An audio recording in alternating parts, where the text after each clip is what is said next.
plan for an international trip after some time? Do you want to know what are the documents required for visa? Do you know how to prepare yourself before an international travel? Hi everyone, my name is Kavita. I'm an international sales and marketing expert. I'm having plus 11 years of experience in international business and I have traveled across 20 countries. So, my dear friends, today I will tell you how to prepare yourself before making a plan to a country. So, my dear friends, in international traveling, we do frequent traveling because of various reasons we have. Number one, if you have existing clients, then you have to meet them for the new orders. You have to understand what's going on if you have a product registration with them or field trials are going on, if you are working on a new product launching or a new recipe, new specification, new product designing. So there are many topics you have to cover up, and in that case preferably we try to meet our existing client in the office with their whole team, because sometimes their team is on the fields and we cannot meet them frequently. That's why we try to plan a meeting with them in the office. Second thing is that if you want to develop a new client, new distributor, new channel partner in the overseas country, then you try to visit a foreign country. Number three is that if you want to attend an international exhibition, to explore new market, to do marketing research and to do a live testing of your product, then it's better to attend the conferences and the international exhibitions which are more popular in your product line. You have to get more knowledge about what are the international exhibitions are in the upcoming year. There are many magazines which have the complete information. There are many associations which from where you can get all this information. Like we deal in pesticides and agrochemicals, so we get the information from Chemexcel and PMFAI. Then if you are traveling to an international country and if you want to visit them, you cannot go directly by buying air ticket, because there are many formalities in every country. Likewise, if we talk about the Southeast Asian nations, starting from Myanmar, in Myanmar they don't allow the visa on arrival, so you have to take visa in advance. And in that country you should ask your client to send you the invitation letter. Then the Myanmar embassy, you have to fill the application form, you have to pay the visa fee, then only you can get the visa. If we talk about the African nations, there are some countries in Africa which allows the visa on arrival. So in that case you have to just buy the air ticket and you just go to the country and you can fill the application form right there when you arrive at the port, and you have to just you will get the visa just in 5 minutes or 10 minutes. But there in African countries you have to take care that many types of certificates they want the yellow fever certificate, they want the polio vaccination certificate. So all the vaccinations and all the other things to be done, whatever the prerequisite requirements in their country, you have to check on the website of the embassy, like what are the visa requirements. So if I am traveling to an international country, we have to check first of all, like if you have a confirmed air ticket or not. Secondly, you should have a visa. Then thirdly, you should have currency with you. Fourth, you should have an international roaming with you. And fifth, you should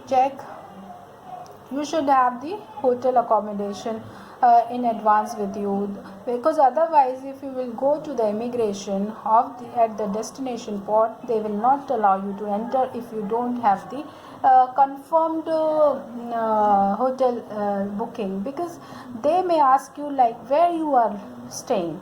If you don't know the address where you are staying, then they may ask you several questions, and if they may ask you the mobile number of the local resident in the country, because they may ask you whom you are meeting. If you don't know for what purpose you are going, then they may ask you several questions and they may not allow you to enter. One more thing, my dear friends, if you have it's better you should have the currency in advance with you, but you cannot have more than $2,500 in cash. Other than that, you should have the bank checks or you have a forex card, because if you are having the more than 2,500 and 500 US dollar cash, then you should declare at the immigration. If you will not declare, they will confiscate and they may take legal actions also. So if you arrive at the airport, then you should take care that you should not exchange all the money. You should make a small exchange, about, you can say, $20 or $30, so that you can go to the hotel if you have not a pickup. So preferably you should do is that you should ask the hotel to arrange pickup. If your hotel is not providing you the pickup, then you should ask your customer to arrange pickup. If in case if your customer is not arranging the pickup, then you should use the Ola or Uber services. You have to check if they are available. Then last option is that you have to take the taxi. But my dear friends, be cautious on that. Don't take taxi outside the airport. You should book the taxi from the counters which are inside the airport. You should be cautious that you should not exchange money outside the airport. You should always exchange the money inside the airport from the money exchanger counters, and always keep your passport with you. Don't try to keep away your passport in your luggage bag or somewhere in a bag. You should, if you are wearing a formal clothes with the jeans or something, you should always keep your passport with you, and some money you should keep in your purse and some money you should keep in your luggage. Don't keep all the money at one place. Be cautious, and when you try to fly in the airplane, try to don't keep your passport in the luggage box, luggage or luggage bag or somewhere. You should always, even you are going to toilet, you should keep your passport with you all the time, because if you will lost your passport, you have to either file a complaint, you have to go to police station, and it would be a great problem to you. You cannot return back. In some countries, I have experienced that if they allow the visa on arrival, but they don't allow you to enter until you have a permission from the destination port in advance. So in that case, you have to ask your customer to go to the counter of the airport in their country and just inform that this person is arriving, and once they will give the approval, then you have an approval copy in hand with you, then only the airline will allow you to board in. In some countries like Iran or Sudan, when you go to the hotel, they take your passport and you have to get it verified from the police station. So they put a stamp, police officers, they put a stamp of verification. Until unless your passport is verified, they will not allow you to return back. So make sure that when you go in certain countries where the police verification is required, you get the police verification done. Otherwise, you will not be able to return back to India. So many things you have to understand, like don't be too over friendly with the passenger who are in flight, or don't be over friendly with the people at the destination port. Don't trust anyone. If somebody is guiding you the direction or something, don't trust anyone. Always have international roaming on your phone. Always check the advance, whatever the plans, mobile plans are in the country. For example, Airtel have plans in most of the African countries, 2,999 plans and it's valid for 30 days. It has a 5 GB data, and try to close the your mobile data button whenever you reach the port, or you are in the flight. Keep your phone in the airplane mode and switch off your mobile data, because if you forget to switch off your mobile data button, then you may incur the international roaming charges. And sometimes people forget to close the mobile data button on your, there is a setting, it's a mobile data option, you have to close it off, and you have to always close it off, and you have to always use the Wi-Fi or the hotel Wi-Fi.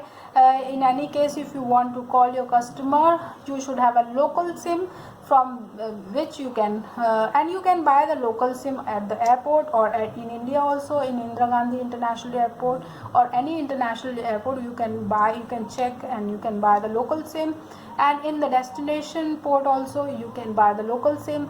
Or if there is any emergency, you can use the airport Wi-Fi. You can call your client on WhatsApp.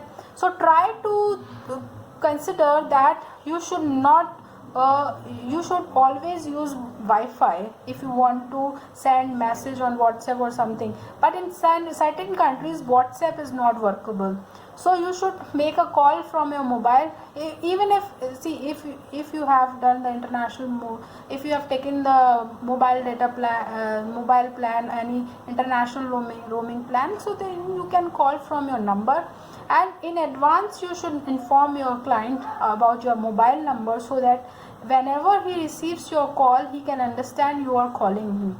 And beforehand, you should inform your customers about your plan, about your itinerary, about your boarding date, about your arrival date, so that if any case someone doesn't come to pick you, there is a chance that other person may come to receive you at the airport. And never try to go anywhere, everywhere at your own. Try to be safe whenever you travel internationally, because your safety is the priority thing. Because if you will trust everyone, you may face problem there. So my dear friends, hope this topic is very interesting. Hope I have given you valuable information about international traveling, and I am always there to help you out. So whatever questions you have, you can ask me anytime. You can post and comments. Thank you very much. Have a great day. Bye.